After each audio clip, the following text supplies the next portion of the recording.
Hi there, I'm Matthew Asbell, and welcome to Intangify.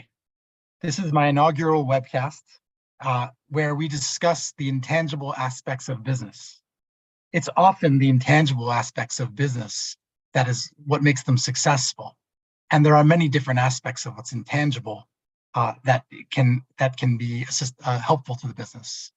My particular area is intellectual property law, where I talk about the rights and the things that people create in their businesses.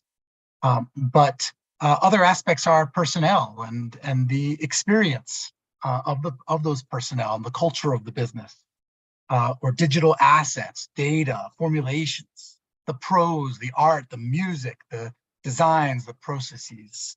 All different aspects of business can be intangible, and often this is really what makes a business successful. So in this program, we'll talk about how people obtain, employ, and create, retain, and maintain, and even transfer intangible aspects of their business. I mentioned my name is Matthew Asbell. I'm an intellectual property lawyer, and that's really the law of creation. So my area of practice deals with what people make, whether it's expressive art or music or prose they write, or if they create new inventions or designs. They have brand names, they have ways in which they're found on the internet. All of these are the areas in which I practice. I also serve as a professor at Fordham and Cardozo law schools, and I frequently mentor entrepreneurs, young lawyers, and students through various organizations. My interest is really about languages and speaking to people in the language that they understand. And it often requires you to transform, how you convey something. Today's topic is bringing experience to Biermann. It's bringing experience to Biermann because my guest is Rod Biermann from the law firm of Offit Kurman. And, before I introduce Rod, I want to tell you a little bit more about myself because it will relate to what Rod's experience is. Prior to becoming a lawyer, I lived many other lives. Some of those lives included I attended medical school, I taught proprietary software, and I managed singer-songwriters and recording artists for about 10 years. I even waited tables at one point. And somehow all of those different experiences and skills, they came together in what I do now. I use them, I refer to them, and I remember them and the people I'm speaking to understand their perspectives. And I use some of the skills I learned in those different careers and those different experiences towards my legal practice. So, having different life experiences can really be about having applicability, even when it seems unrelated. Having applicability to your current business or your current practice. And for this reason, I've asked my colleague Rod to join us. And that's because Rod is, he'll tell you a little bit about his career path, but formerly he was an actor. And we're really going to talk about at least 3 examples of how he, as an actor, had different experiences and how they apply in his law practice today. Those are particularly how he dealt with character studies, auditioning, and being in the spotlight, all of which are things he uses. Our goal is really to help our listeners think about the application of seemingly different life experiences to their business. So with that, I'd like to welcome Rod Biermann. And Rod, could you please introduce us to you by telling us a little bit about your current and your former professions? Sure. So I was an actor in Los Angeles, out in Hollywood, for a number of years, about 11 years. Prior to coming to law school, I was very involved in doing that, and then decided to go to law school and became shortly thereafter an employment lawyer. And so right now what I do is I'm an employment lawyer who works with companies. And there's really 3 areas of work that I do. My primary work is with companies. I also do what's called executive compensation. So I help executives who are exiting business or entering business and negotiate their contracts as an exit, negotiate their contracts or their severance packages when they leave, and then contracts when they enter. And I also do sexual harassment prevention training, which here in New York is a mandatory requirement for all companies, whether you have 1 employee or 1,000 employees. So, and it started in 2018 to be mandatory, and I'd been doing it for many years prior to that. But then since 2018, it's really been a nice, it's really important actually service that I provide, I think. So those are the 3 areas of my practice currently. So it seems to be a long way to go in some senses, to go from, acting in television and movies to being a labor and employment lawyer. Though I can certainly see the parallels, at least for the sexual harassment training. I don't know how many people in the audience have done the sexual harassment training, and you watch a lot of videos with actors all the time. So I guess it sort of ties in, but it seems like a long way. It does. It was a very, very hard transition. There were many, and we'll talk about some of those later, but there were many aspects of it that were transferable. But going from a field of practice where you're taught not to think but to feel, to a practice where you're taught not to feel but to think. So it was a very, very rough and plus when I went to law school, I had 2 young kids, so the whole process was very, very arduous, but well worth the effort for sure. So tell us how you got started in the entertainment business. Well, I was pre-med in college, and I had been swamped with chemistry and biology classes and generally some sort of mathematics class. And I took a semester before I was going to take the MCATs to go and kind of see what else is out there academically. And I took an acting class, and all of a sudden I realized that this is what I wanted to do. So I had to have a very interesting conversation with my parents, telling them that I wasn't going to go to med school, that I was going to go out to Los Angeles and be an actor. That was an interesting conversation. I should say series of conversations. But once they realized that I was serious, that I wasn't just, trying to get an extended vacation of some sort, they were all for it, and they supported me, and I couldn't have done it without their sort of moral support. So packed up my bags a week after graduation, drove out to Los Angeles. I knew my parents knew one person who had lived there currently, and was able to. I stayed in a room of her house and started my journey. And it was quite an interesting and incredibly fun experience for sure. I can definitely relate to that. As my mother is still working as a physician, and was so excited and proud when I was in med school, and when I told her I was leaving med school to manage recording artists, I think a little bit of her died. She's listening to this conversation, so I'm sure she would deny that. But in any case, that's funny. But it sounds awfully glamorous, so I don't know. I want to fast forward and ask you, like, why would you leave such a profession? Well, so just really quickly, when I went out to Los Angeles, I was very fortunate to, come across this manager who was legitimate. She was able to get me a commercial agent. I'd started doing commercials, did about 10 or 15 commercials. That commercial agent worked within a larger agency that also managed talent. So they ended up signed me on as a talent for acting, and I did small roles, tiny little things here and there, and one thing led to another. I started doing guest spots on TV, and that's when independent films were really big around that time. And so I did a number of independent films that never saw the light of day. But then I got into larger movies, and I think probably the 2 biggest movies that people may or may not remember is one called The Adventures of Rocky and Bullwinkle with Robert De Niro, Rene Russo, Jason Alexander, Jonathan Winters, a number of individuals, and it was produced by Robert De Niro. And then after that, I did a movie called Pearl Harbor, which was with Ben Affleck and big directed by Michael Bay. This big Pearl Harbor, big action, sweeping action, epic kind of movie, and that was incredible. Really, really a lot of fun. So, but I had two kids, two young babies, and a wife.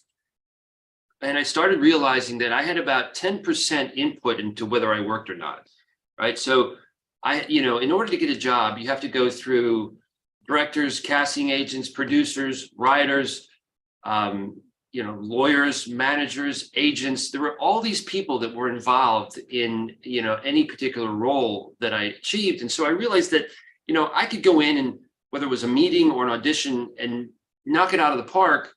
But at the end of the day, it wasn't up to me. And so the idea of not having any control over my own destiny really was a bit unnerving when it wasn't just me.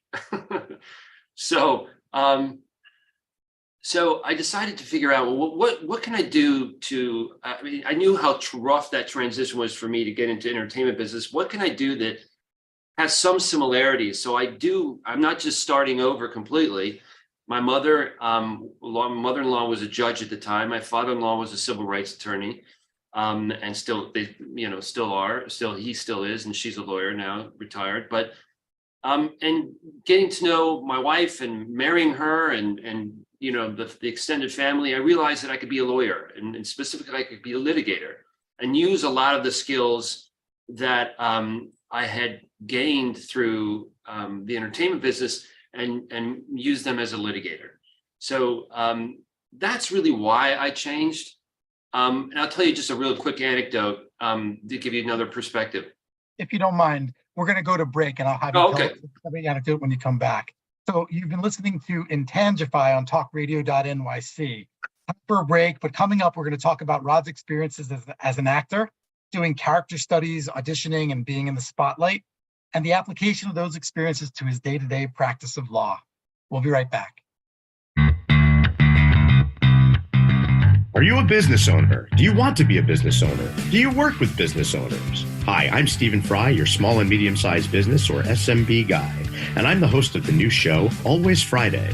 While I love to have fun on my show, we take those Friday feelings of freedom and clarity to discuss popular topics on the minds of SMBs today. Please join me and my various special guests on Friday at 11 a.m. on talkradio.nyc. Are you a conscious co-creator?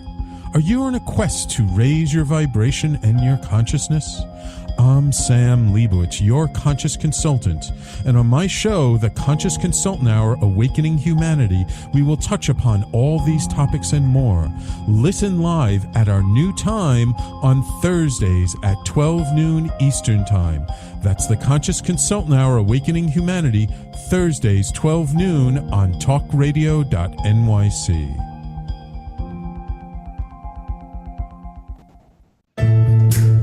Are you on edge? Hey, we live in challenging, edgy times, so let's lean in. I'm Sandra Bargeman, the host of The Edge of Every Day, which airs each Monday at 7 p.m. Eastern Time on talkradio.nyc. Tune in live with me and my friends and colleagues as we share stories and perspectives about pushing boundaries and exploring our rough edges. That's The Edge of Every Day on Mondays at 7 p.m. Eastern Time on talkradio.nyc. You're listening to Talk Radio NYC. Uplift, educate, empower.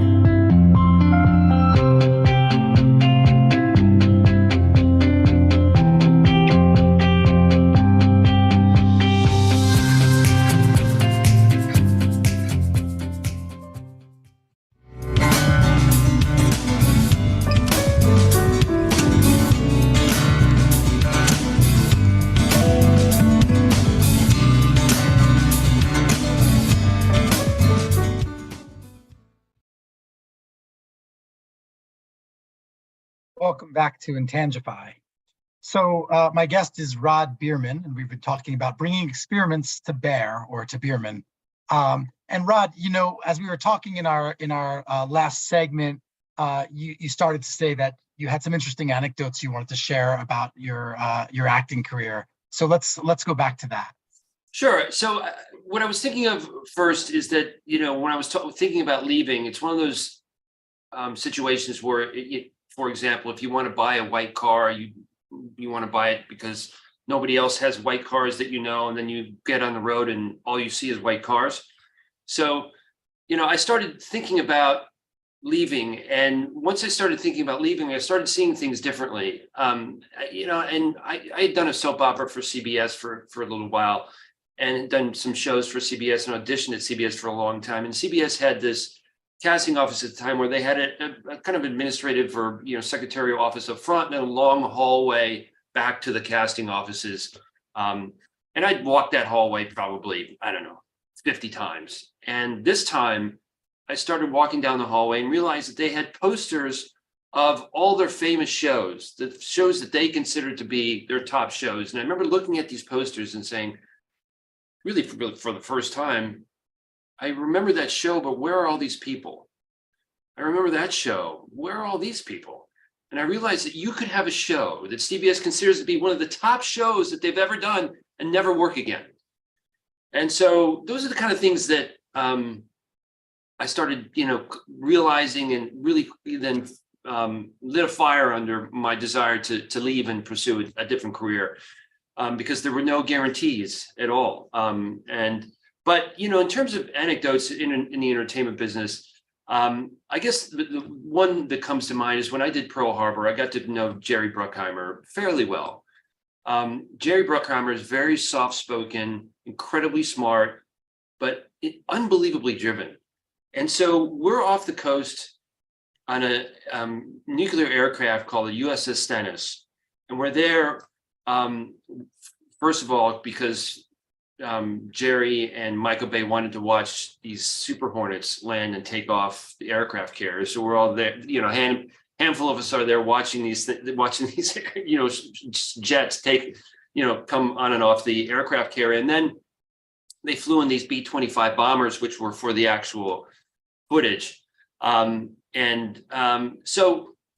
anyways, they're setting up and they've lit this, and every set is lit incredibly generally.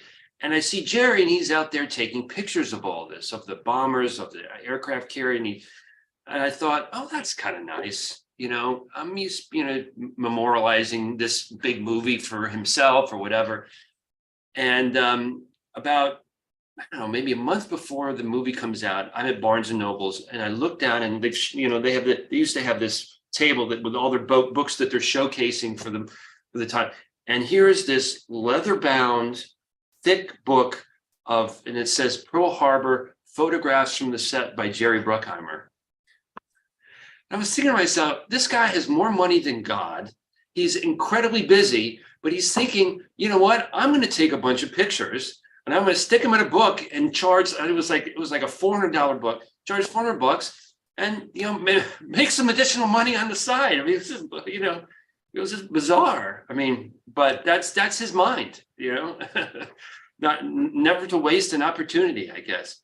But anyways, so I've got a million sort of celebrity encounters and those kind of things that I could tell you about. But that's the one that kind of comes to mind that is so unique. And I think, and he had certainly had a reputation of being a hellraiser when he was younger, but he was just a smart guy and really mild mannered, and had some really, really wonderful conversations with him.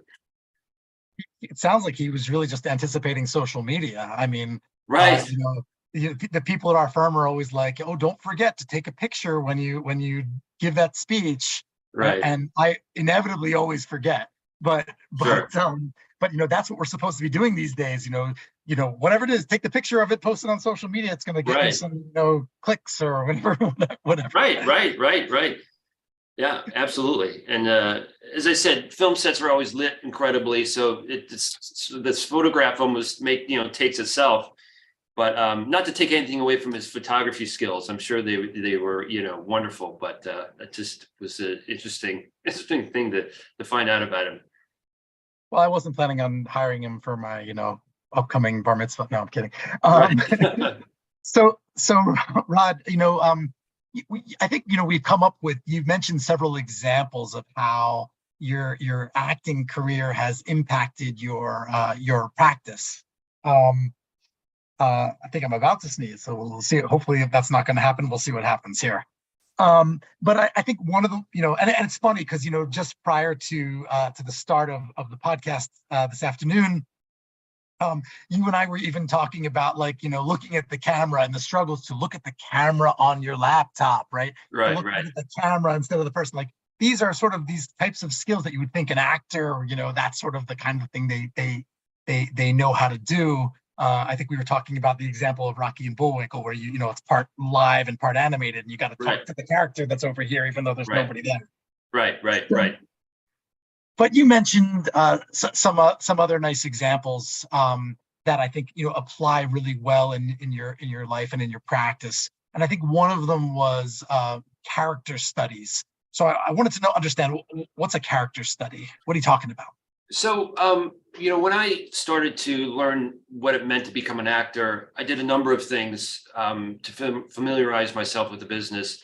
One of which, probably the most key component, is learning what it means to act, right? My one acting class in college did not prepare me to, take the world by storm or take Hollywood by storm, for sure. So I got into a method class, which is a type of acting where it's a lot of internalization, and even I could tell you all about it, but it would take too much time, and it's a different podcast. But you really look at the characters who you're going to play, and I'll give you a perfect example. I played for a lack of a better word, it was an NBC movie of the week back when they had movies of the week.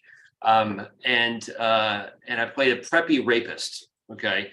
So, which was, I was dating my wife at the time, my soon-to-be wife at the time, and had not met my mother-in-law. And my soon-to-be wife said, "Hey, Rod's going to be on TV. This is the guy I'm dating." It's just like, I could not get over that for the longest time. And try to overcompensate for that when I met her. But anyways, that wasn't me, obviously. And so you have to figure out, when you play characters, especially characters you don't like or may not be likable, what makes them tick? Why do they do the things that they do? What's their motivation? Because they think it's normal, or they think that's okay, or it's acceptable, or whatever their mindset is. Get into the head of the character and figure out what their perspective is on life and all that kind of stuff, right? So what I found was that method of, figuring out the other side, the other thing, the other person, became very, very intangible with negotiations, right? So part of my practice is, as I said, I negotiate settlement packages, negotiate contracts when they're entering employment, and defending lawsuits that are brought by individuals against companies. And oftentimes, cases will settle. So in the negotiations, whether it's severance packages or lawsuits, I always try to figure out, well, where's the other side coming from? What's their point of view? What are they trying to achieve? And how can I get there with them while still being the zealous advocate for my client, right?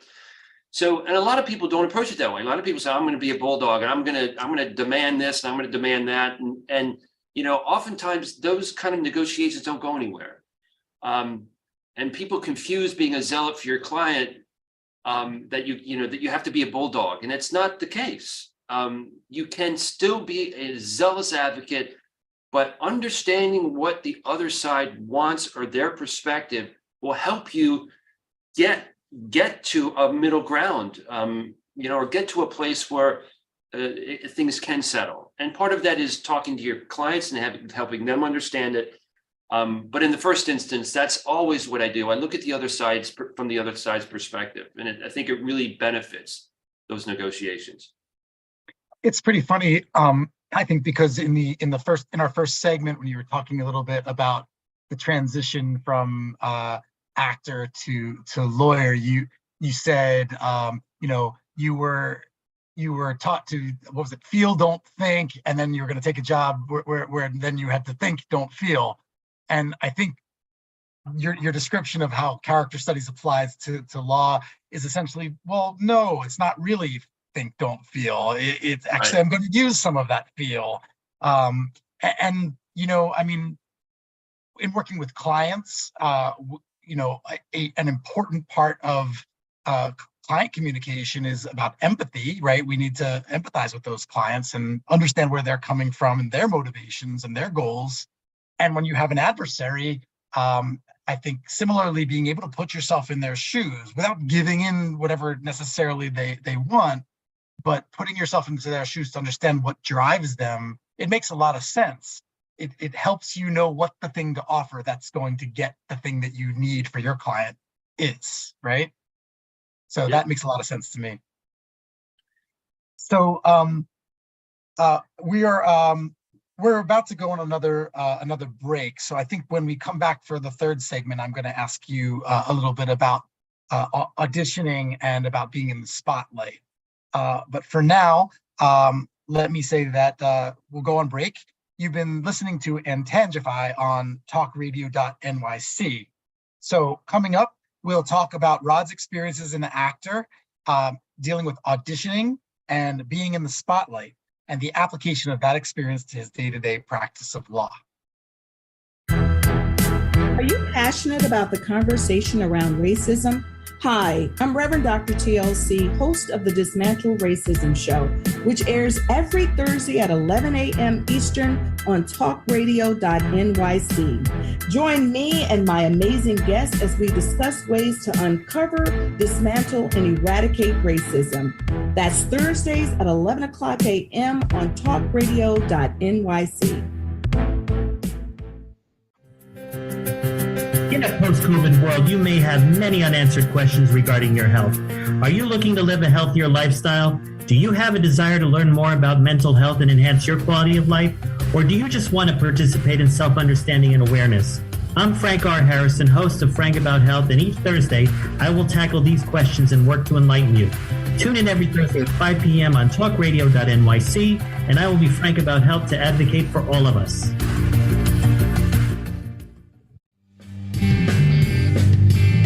Hey everybody, it's Tommy D, the nonprofit sector connector, coming at you from my attic. Each week here on talkradio.nyc, I host a program, Philanthropy in Focus. Nonprofits impact us each and every day, and it's my focus to help them amplify their message and tell their story. Listen each week at 10 a.m. Eastern Standard Time until 11 a.m. Eastern Standard Time, right here on talkradio.nyc.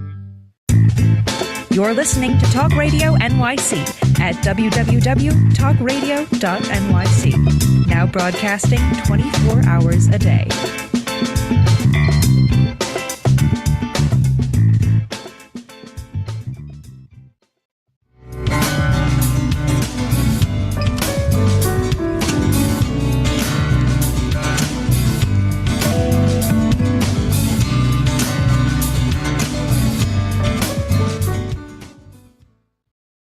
Welcome back to Intangify on talkradio.nyc. My guest is Rod Biermann from the law firm of Offit Kurman, where he practices labor and employment law, but in another life, he was an actor. And we've been talking about how those experiences as an actor really lend themselves to his practice in labor and employment, with the idea, as it is in Intangify, to think about how that might work in helping you with your business, applying your prior experiences, even though they may seem unrelated to your actual practice and business. So Rod, when we were last speaking, you talked a little bit about character studies, but something else you started to talk about earlier was about this experience you had at CBS waiting in line or walking down the halls as you were preparing for a soap opera that you were participating in, acting in. And you were talking about, kind of going up and down those halls. And the picture in my head as I was, thinking of you walking down the halls at CBS was maybe you're waiting in line in those halls to audition. I was picturing all these people just in front of you and you're pacing up and down this hall. I probably not really accurate, but but envisioning what it must have been like, to audition. I've seen some auditions, and I got to say, I don't know how you do that, but tell us what auditioning's like, and how frequently you had to do it. Give us a sense of, the amount of rejection you had to face, and then how does that experience apply to your law practice? You're muted. Yeah, so it's funny how you put it, how many times you had to do it. I mean, you as an actor, you're dying for auditions, right? Because it's the entryway to work. So you wanted to have a lot of auditions. And the audition process varies. The audition process can be as simple as a meeting with somebody at a restaurant. It can be also, auditioning in front of 50 people. And so, the process is, again, when I quickly realized that I had very little say in it, all I could do is go in and do my best, and the chips would fall where they may. It can be nerve-wracking, especially when there's a lot of money on the line, or a big part on the line. I remember I was auditioning for a new television show to be one of the regulars, and I was at Fox. And the most bizarre thing happened to me. And I auditioned probably 5 or 6 different times for this role. All, each time it was more and more and more people. And I was about to go into a room with all the Fox TV execs and all their underlings. And, it was going to be about 50 people to do this, this scene that I'd been doing for now, probably did, 5 or 6 other times. And their accountant came up to me and he said, I need you to look over this paperwork. I mean, I'm sitting in the chair about to go in. The guy's like, I want you to look over this paperwork. And I'm kind of like, why? And he said, well, this is the contract. I need you to sign the contract. So, if we decide to go with you, we have you now. Because what they didn't want is for me to go in, or whoever to go in, kill it, have everybody go crazy for them. And now they hold them hostage and say, well, I'm not going to do it for X. I want to do it for 4X. I've got the leverage. So they get you before the audition. I said, you mean on this piece of paper, I'm going to sign, and I'm going to see how much you're going to pay me if I do well in this audition? And he kind of looked at me strange. And he said, yeah, I guess so. I said, I don't want to see it. I said, this is kind of, not a great business person. I said, give me the piece of paper. I'm signing it. I'm not looking at it. He said, you don't want to look at it? I said, absolutely not. That's the last thing I want to do, is look at something and say, you're going to be paid X amount of dollars if you do well in this audition. I don't need additional pressure, But anyway, so the thing that the auditioning really helped me with, was not only dealing with the nerves and all that kind of stuff, but you realize that you're going in there to convince a person or a group of people that you are right for something. And you have to convey that message to them. You have to communicate that message to them. However it is, you have to get them interested in what you're doing and saying, and believing what you're doing and saying. And you want them to be on your side, right? And I realized that mentality applied to when I as an attorney, a judge, arguing in front of a judge, getting the judge to understand, being able to communicate to the judge what I'm trying to, say, and have the judge understand it and want to be behind my position. And also with juries, right? When we would have trials, speaking to juries, conveying those messages to juries, just like the 50 people in that room, 12 people sitting in a jury box. It's the same concept. Being able to communicate a message, wanting them to stay engaged in that message, and understanding it, and being, behind you at the end of the day when that verdict is time to get to the verdict. Yeah, that makes a lot of sense. On the other hand, as I think about the way I envision you doing it when you were doing an audition, the persuasion that you're doing to try to get them to say, hey, you're the right guy for that, is less verbal. I mean, it's verbal in the sense that you have lines to read, but it is more that you need to show them that you're right for the part. then you need to tell them that you're right for the part. And part of me sort of is thinking about sort of drawing conclusions to that, or drawing analogy to that into legal practice. Part of that is the same in that to be persuasive, you should show rather than tell. On the other hand, your tools as a lawyer are largely words. So I sort of struggle with, essentially you are telling them why why they should listen to you, and that seems less persuasive. I'm sure that you're using the audition skills you had. You probably apply more of the show versus the tell concept, but I'd love to hear what you have to say about that. I mean, yeah, I think that, one of the things that I learned pretty early on is that people want, those folks in the room wanted to find the right person. They wanted to be excited. They wanted to be engaged. The casting people wanted to be excited that they found somebody. They want, and one of the ways that you can do that is you want to strip away their ability to have to try to imagine you as this person, right? So you go in dressed as the person, as simple as that may sound. So immediately they look at you and go, oh, okay, I think he's the right guy. I could see him playing this person, So, you wouldn't want to show up, for your first day in trial in a t-shirt and jeans, but looking the part is part of the process, whether it's, speaking to a jury or a judge, or meeting a client even, but for auditioning, you want it to be able to go in and really show them that you're the part, be able to read the lines, be able to convince them that they're your guy, and realize that they want to be convinced. They want to be engaged. They want to have all those things, those things being triggered so they can get excited about what they're doing, and they can, tell the folks that they need to tell that they've found somebody. In the same way a jury wants to be able to get in that jury room and said, and talk to one another and say, yeah, I believed him. I believed what he said. I understood it. I want to back this position that he's taking. Yeah, I mean, I got to say though, I don't know, in the post-COVID world, looking the part, like actually looking the part, I'm not so sure that has as much validity as it used to.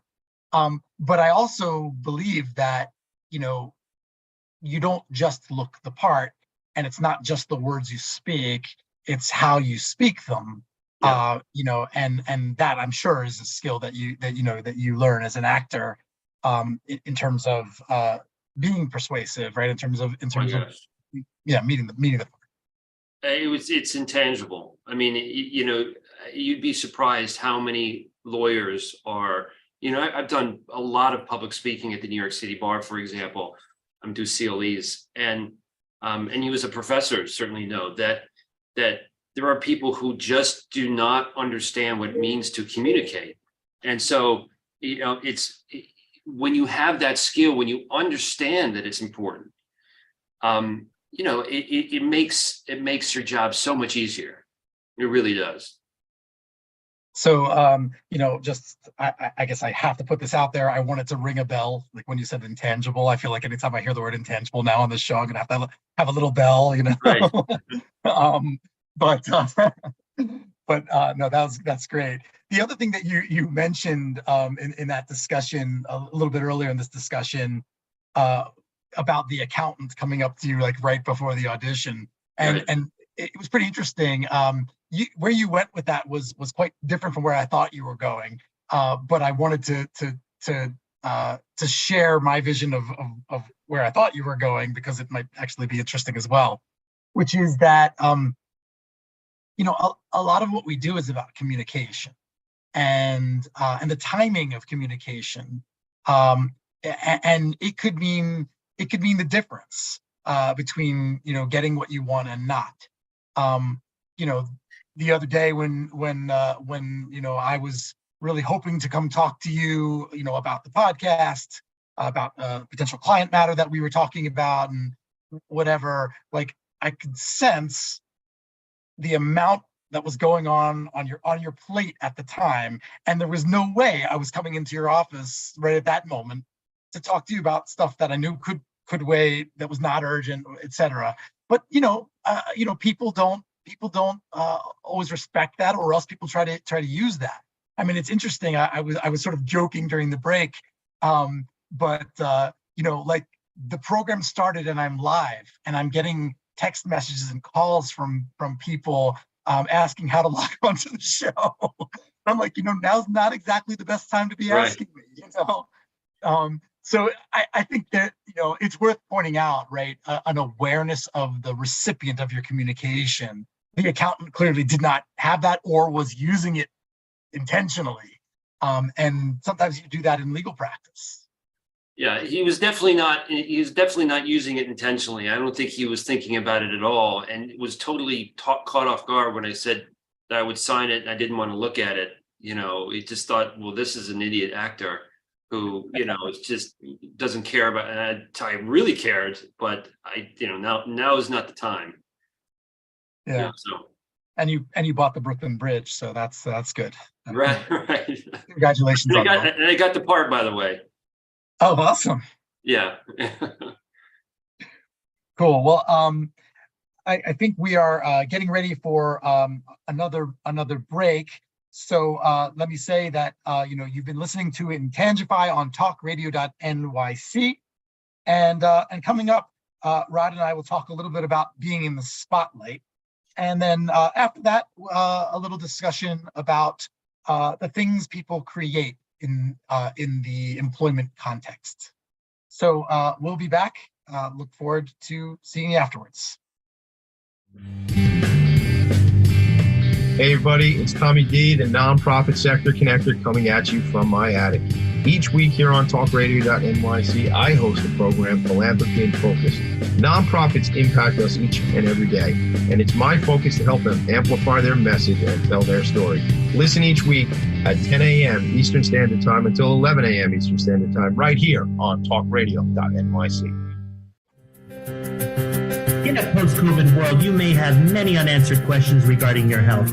Are you looking to live a healthier lifestyle? Do you have a desire to learn more about mental health and enhance your quality of life? Or do you just want to participate in self-understanding and awareness? I'm Frank R. Harrison, host of Frank About Health, and each Thursday, I will tackle these questions and work to enlighten you. Tune in every Thursday at 5 p.m. on talkradio.nyc, and I will be frank about health to advocate for all of us. Are you a conscious co-creator? Are you on a quest to raise your vibration and your consciousness?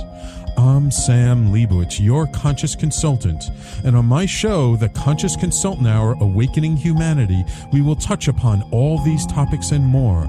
Listen live at our new time on Thursdays at 12 noon Eastern Time. That's The Conscious Consultant Hour, Awakening Humanity, Thursdays 12 noon on talkradio.nyc. You're listening to Talk Radio NYC at www.talkradio.nyc. Now broadcasting 24 hours a day.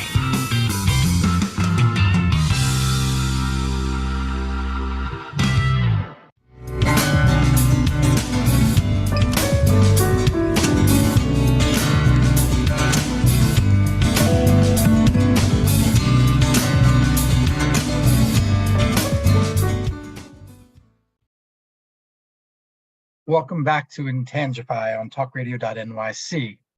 We've been talking about bringing experience to Biermann with Rod Biermann. No, he's not a bartender. The Bier man, no, he is actually a lawyer, a labor and employment lawyer. And prior to that, he was an actor. And we've been talking about your experiences, Rod, as an actor, and taking those and applying them in your law practice, really for the benefit of our listeners to think about how their seemingly different experiences really might apply in their current businesses and current things that they're trying to do. You talked a little bit about character studies and about auditioning. Wanted to ask you about what it's like being in the spotlight and how that really impacts you in your legal practice. So I think when we talked about this in the beginning, or earlier, what I really mean by that is, and this really is a public speaking concept. I think where a lot of people who are reticent to speak in public, whether it's at a dais, at a gathering of people who are there to honor somebody, or whether it's you are giving a lecturing a students, or even giving a toast at a wedding, or even being on a live recorded podcast. But what I mean by those examples is that you are the center of attention, right? Everybody is looking at you, and oftentimes people who are nervous in those settings don't like that kind of attention, right? And it's really not about liking or not liking that attention, but it's being comfortable with the attention, right? And so, I never really liked that attention, but you have to understand to be comfortable with it. Otherwise, you're going to shut down. You're not going to be able to execute whatever it is you need to execute. And how this worked in the entertainment business, and this is a little bit like what it means to audition, because, that example I gave you, I was auditioning in front of 50 people. That's pretty nerve-wracking. But when you're actually on a set, and there is a crane with a camera on it, is going to sweep through whatever it's going to sweep through, and then end up right at you. And everybody there, the director, the producers, if they're on set, and 100 to 150 crew members are all looking at you. And I got to tell you something. Those crew members are wondering how many takes it's going to take before they get to go home. So it's not everybody's there rooting for you to do a good job. They're rooting for you to just do it, and so they can either set up for the next shot, but it's all about how do we get to the craft table sooner, or get home quicker. And so the director is hopefully your champion, but everybody else is looking at the wristwatch and figuring out how much time they're going to be there. So again, being in a situation where you're in a jury box, you're addressing a jury, addressing a judge, or just being in a courtroom and talking to a judge. There are people there in the courtroom who are all looking at you that are they're either observing or waiting to go on. If it's a setting like a trial, you've got a lot of people that are there. Clients are looking at you. Jury's looking at you, the judge is looking at you, the opposing counsel is looking at you. You are the center of attention, whether you like it or not. And if you are not comfortable and can't figure out a way to get comfortable in those situations, you're going to, end up being a different type of lawyer. Not saying an unsuccessful lawyer, but you could be a business attorney where you never set foot in a courtroom and, always working with a team of people. So it just, for me, it was, I understood it, I got it. And I've always been very comfortable in those situations because I had to learn to get comfortable as an actor being in the spotlight. Yeah, so I'm one of those attorneys who really never goes in the courtroom. I deal with some disputes, but I don't have to appear live, and the at least in most instances, and that doesn't come from a discomfort in sort of being the center of attention for periods of time.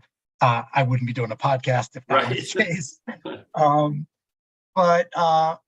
But rather being able to be maybe quick enough on my feet to notice something or catch something or raise something in that live setting. I'm so singularly focused on whatever it is I'm doing in the moment that it's hard to get things in the periphery. So the idea of, like an attorney does, calling out objections to evidentiary state, or statements made in the courtroom or stuff, I would be so worried about, the thing that I was trying to, to say next to make sure I get that straight, that I might miss that. Well, it's interesting you bring that up because, I took a lot of improv classes and took a class or two at the Groundlings, which is this sort of famed LA improv studio that produced Will Ferrell and a bunch of the SNL current and former players. And, improv is really about listening. And thinking on your feet is really about listening. And what happens when you get nervous or you get concerned about, being in the spotlight, you tend to shut down. You tend not to hear things, and you start getting in your own head, which is sort of, the worst thing you could possibly do in a setting where you have to think on your feet. So really the quickest way to be able to think on your feet is to listen and be able to be present and listen to what people are saying. And that's half the battle, because as lawyers, if we hear what is being said, chances are we will have a response, i.e. we will be able to think on our feet.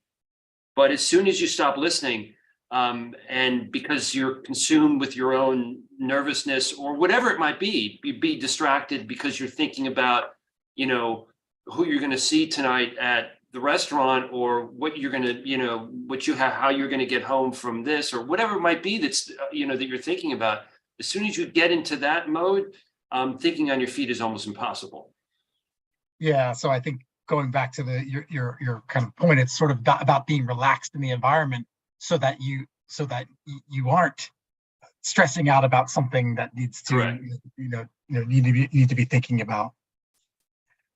Well, thanks, Rod. I really appreciate your being here, and those were some fascinating examples. I wonder whether you have a message for the entrepreneurs and other business owners or service providers that are in our audience today about the application of their experience. Anything you'd like to share? Yeah, I mean, I can tell you that when I went to law school, I was one of the older folks in my class. Right, most trajectories are you go to college and you go to law school. Or maybe you take a year and you go to law school because you didn't like what you were doing. You don't know what you want to do, so you can go to law school, right? So it was so clear when I was in class, the people that had no life experience and their inability to see a bigger picture of whether it be a case or whatever it might be in the law that we were studying. The folks that had some real world experience were head and shoulders above everybody else in many respects. And so those kinds of experiences that you've had, really try to mine them and look back and figure out, what you can use, how you can use it. And you may be doing it without even knowing it. But there's always valuable nuggets there in your prior experience that you've had that you can apply to your everyday life. And I have to tell you that, when I started law as a second career, I felt like I was playing catch up. But my growth was exponentially quicker than somebody's growth that came out of law school. So I was able to catch up pretty quickly because of all this experience that I was able to apply. So, those prior experiences are invaluable. So as I said, mine them, figure out what you can use. And if you're using them, figure out how you can use them even more. Thanks so much, Rod. My guest has been Rod Biermann, the labor and employment practice at Offit Kurman. Thank you for listening to Intangify. In our next episode, we'll discuss the free mentoring services available to small businesses and entrepreneurs through SCORE. Tune in weekly on talkradio.nyc on Fridays at 12 p.m. Eastern for the next Intangify podcast. Thanks so much. Take care.